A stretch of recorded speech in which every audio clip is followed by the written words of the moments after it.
ជំរាបសួរពុកម៉ែបងប្អូនថ្ងៃនេះខ្ញុំនឹងធ្វើការបង្ហាញបងប្អូនយើងពីរបៀបបើកកណនីសន្សំបញ្ញាមានការកំណត់របស់ធនាគារ KB ប្រសាបាទចឹងកុំឲ្យខាតពេលវេលាយូរខ្ញុំសូមចាប់ផ្ដើមតែម្ដងចឹងជំហានដំបូងបងប្អូនយើងចូលទៅ app របស់ធនាគារ KB ប្រសាមកដូចខ្ញុំដាក់សញ្ញាព្រួយហ្នឹងបន្ទាប់មកយើងចូលមកវាចេញតម្រង់បែបនេះយើងជ្រើសយកពីបញ្ញាមានការកំណត់បាទដូចសញ្ញាព្រួយណាបងប្អូនបាទអញ្ចឹងនៅពេលដែលយើងចុចទៅគេឲ្យយើងដាក់ password យើងដាក់ password មកបាទអញ្ចឹងយើងវាចេញតម្រង់បែបនេះបាទវាមានបញ្ញាមានការកំណត់និងសន្សំតាមផែនការបាទថ្ងៃនេះខ្ញុំនឹងធ្វើការបង្ហាញអំពីបញ្ញាមានការកំណត់បាទចឹងនៅពេលដែលយើងចុចបញ្ញាមានការកំណត់មកយើងចុចពាក្យថាបើកគណនីបញ្ញាមានការកំណត់មកវាចេញតម្រង់បែបនេះបាទយើងមើលបញ្ញាមានការកំណត់រីករាយនឹងការកំណើននៃប្រាក់របស់លោកអ្នកជាដុល្លារនិងប្រាក់រៀលនិងរីករាយជាមួយនឹងអត្រាការប្រាក់ប្រចាំខែឬចុងគ្រាបាទលក្ខខណ្ឌរបស់ខាងធនាគារយើងអាចសន្សំចាប់ពីមួយខែដល់60បាទអត្រាការប្រាក់ពី1កន្លះដល់6%ណាអញ្ចឹងចំនួនលុយដែលយើងអាចដាក់សន្សំការកំណត់បានលុយខ្មែរវា200000លុយដុល្លារវា$50ណាហើយនៅក្នុងនោះអត្ថប្រយោជន៍ផ្សេងលោកអ្នកក៏អាចស្នើសុំកម្ចីដោយដាក់បញ្ញាមានការកំណត់ជាទ្រព្យធានាដោយមិនបាច់បិទមុនការកំណត់និងខាតការប្រាក់ទេលោកអ្នកអាចបដូរលក្ខខណ្ឌបន្តគណនីបានគ្រប់ពេលលោកអ្នកអាចពិនិត្យមើលគណនីបញ្ញាមានការកំណត់បានគ្រប់ពេលវេលាផងដែរអញ្ចឹងយើងចាប់ផ្ដើមទៅយើងថិចកន្លែងនេះខាងក្រោមនេះខ្ញុំបានអាននិងយល់ព្រមតាមលក្ខខណ្ឌប្រើប្រាស់មកអូខេអញ្ចឹងខ្ញុំថិចហើយយើងចូលដល់ទម្រង់មួយនេះ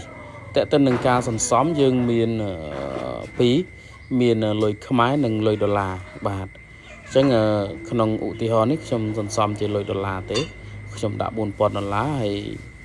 ប្រភេទគណនីយើងយកចុងគ្រាទៅហើយខែខ្ញុំដាក់12ខែអញ្ចឹងខ្ញុំទទួលបានការប្រាក់4.75ណាបាទយ៉ាងម៉េចតើទៅនឹងប្រភេទគណនីវាមានគណនីចម្រើនការប្រាក់ចុងគ្រានិងគណនីការប្រាក់ប្រចាំខែអញ្ចឹងខ្ញុំយកចុងគ្រាដោយសារចុងគ្រាវាខ្ពស់ជាងប្រចាំខែណាបាទយើងបន្តទៀតបញ្ញាមានការកំណត់អញ្ចឹងយើងមិញលក្ខខណ្ឌយើងពីមួយឆ្នាំដល់60បាទប៉ុន្តែខ្ញុំយកតែមួយឆ្នាំទេយក12ខែអញ្ចឹងខ្ញុំទទួលបានការប្រាក់4.75បាទអញ្ចឹងលក្ខខណ្ឌបន្តនេះយើងចុចមកវាមាន3មានមិនបន្តមានបន្តតែប្រាក់ដើមនិងបន្តទាំងដើមនិងការប្រាក់អញ្ចឹងខ្ញុំយកមិនបន្តមកបាទនេះគឺជាជំរើសចុងក្រោយអញ្ចឹងខ្ញុំអាចបញ្ជាក់បងប្អូនបានកន្លែងនេះអញ្ចឹងខ្ញុំដាក់សន្សំ$4000គណនី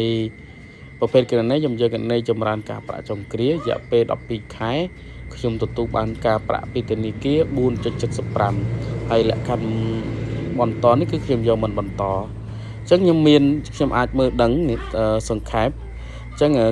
ចំនួនលុយដែលខ្ញុំអាចទទួលបានពីធនាគាររយៈពេលមួយឆ្នាំនេះខ្ញុំបាន